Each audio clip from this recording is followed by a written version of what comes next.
سبحان اللہ العظیم لا الہ الا انت سبحانک انی کنت من الظالمین۔ ماشاءاللہ سے آپ تمام حجاج کرام عمرہ کی سعادت کے لیے آئے ہیں، آپ کو عمرہ کی بہت بہت مبارک ہو۔ آپ بہت ہی خوش نصیب ہیں، خوش قسمت ہیں کہ آپ اس مقدس شہر میں آئے، عمرہ کی سعادت حاصل کی، مقدس گھر، برکت والے گھر، رحمتوں والے گھر بیت اللہ شریف کی زیارت حاصل کی۔ آپ یہاں آئے، رب کریم کے یہاں مہمان بنے، رب کریم نے آپ کی طرف دعوت بھیجی، بلاوا بھیجا کہ آؤ اس مقدس شہر میں میرے پاک گھر، مقدس گھر، رحمتوں والے گھر بیت اللہ شریف کی زیارت کرو اور عمرہ کی سعادت حاصل کرو۔ یہ دعوت، یہ بلاوا ہر کسی کے نصیب میں نہیں ہوتا، ہر کسی کے نصیب میں نہیں ہوتا۔ یہ جو مقدس شہر ہے، امن والا شہر ہے، فضیلت والا شہر ہے۔ قرآن کریم میں آیت کریمہ بھی ہے، لا اقسم بہذا البلد وانت حل بہذا البلد۔ یہ امن والا شہر ہے، فضیلت والا شہر ہے۔ اسی طرح بیت اللہ شریف پوری دنیا میں وہ افضل جگہ، وہ ایسی جگہ، وہ رحمتوں والی جگہ جہاں کھڑی کے ہر لمحے، ہر سیکنڈ اللہ پاک 120 رحمتیں نازل فرما رہے ہوتے ہیں۔ 120 رحمتیں، 60 رحمتیں ان لوگوں کے لیے جو عمرہ کی سعادت حاصل کر رہے ہوتے ہیں، عمرہ ادا کر رہے ہوتے ہیں۔ 40 رحمتیں ان لوگوں کے لیے جو بیت اللہ شریف میں بیٹھ کر، حرم شریف میں بیٹھ کر ذکر اذکار کر رہے ہوں، نوافل ادا کر رہے ہوں، قرآن مجید کی تلاوت کر رہے ہوں۔ اور باقی کی جو 20 رحمتیں ہیں، ابھی میں یہ بات مکمل کروں تو آپ کی سبحان اللہ کی آواز آنی چاہیے تاکہ مجھے پتہ چلے کہ آپ لوگ توجہ سے میری بات سن رہے ہیں، کیونکہ یہ بات ہے ہی ایسی کہ روح کو سکون پہنچتا ہے، ایمان کو تازگی پہنچتی ہے۔ باقی کے جو 20 رحمتیں ہیں یہ ان لوگوں کے لیے ہیں جو صرف اور صرف بیت اللہ شریف کا دیدار کر رہے ہوتے ہیں۔ صرف دیدار کرنے پہ بھی آپ کو 20 رحمتیں عطا کی جاتی ہیں۔ ایک بار آنکھ اٹھا کے دیکھیں گے، 20 رحمتیں آپ پر نازل کی جائیں گی۔ یہ وہ مقدس جگہ ہے، رحمتوں والی جگہ ہے۔ اسی طرح بیت اللہ شریف کی ایک حد ہے جسے حرم مکی کی حدود بھی بولتے ہیں، حرم پاک کی حدود بولتے ہیں۔ یہ حد بیت اللہ شریف کے چاروں طرف میں کم و بیش 12 سے 14 کلومیٹر تک پھیلی ہوئی ہے۔ آپ لوگ جب اس حد کے اندر، حرم پاک کی حدود کے اندر کوئی بھی ایک نیکی کرتے ہیں، آپ کو ایک نیکی کا بدلہ 1 لاکھ نیکی کے برابر عطا کیا جاتا ہے۔ مثال کے طور پر اگر آپ نے ایک بار نماز ادا کی تو آپ کو ایک نماز کے بدلے 1 لاکھ نماز ادا کرنے کا ثواب ملتا ہے۔ صرف ایک نماز ادا کریں گے، اجر 1 لاکھ نماز ادا کرنے کا۔ بعض روایت میں آتا ہے کہ اگر جماعت کے ساتھ نماز ادا کی ہے تو ایک نماز کے بدلے 27 لاکھ نماز ادا کرنے کا ثواب ملتا ہے۔ اسی طرح مدینہ منورہ مقدس جگہ، وہاں پر بھی ایک نماز ادا کریں گے، ایک نیکی کریں گے تو 50,000 نیکیوں کا 50,000 نماز ادا کرنے کا ثواب ادا کیا جاتا ہے۔ آج کا جو ہمارا سفر ہے شہر طائف کی طرف اور قبیلہ بنو سعد کی طرف، اگر کسی کو قبیلہ بنو سعد کا نہیں پتا تو دوسرے لفظوں میں اما حلیمہ سعدیہ رضی اللہ تعالیٰ عنہ کا گھر مبارک، جہاں پر آقا کریم صلی اللہ علیہ وسلم کی پرورش ہوئی۔ انشاءاللہ شہر طائف کی بھی زیارت کریں گے، قبیلہ بنو سعد میں اما حلیمہ کے گھر مبارک کی زیارت کریں گے۔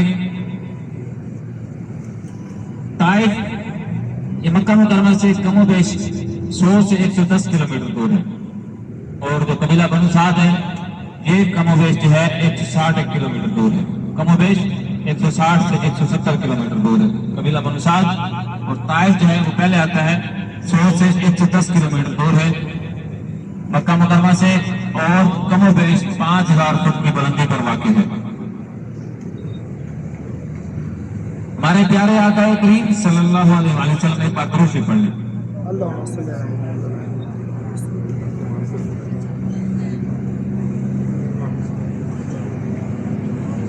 محمد وعلى آله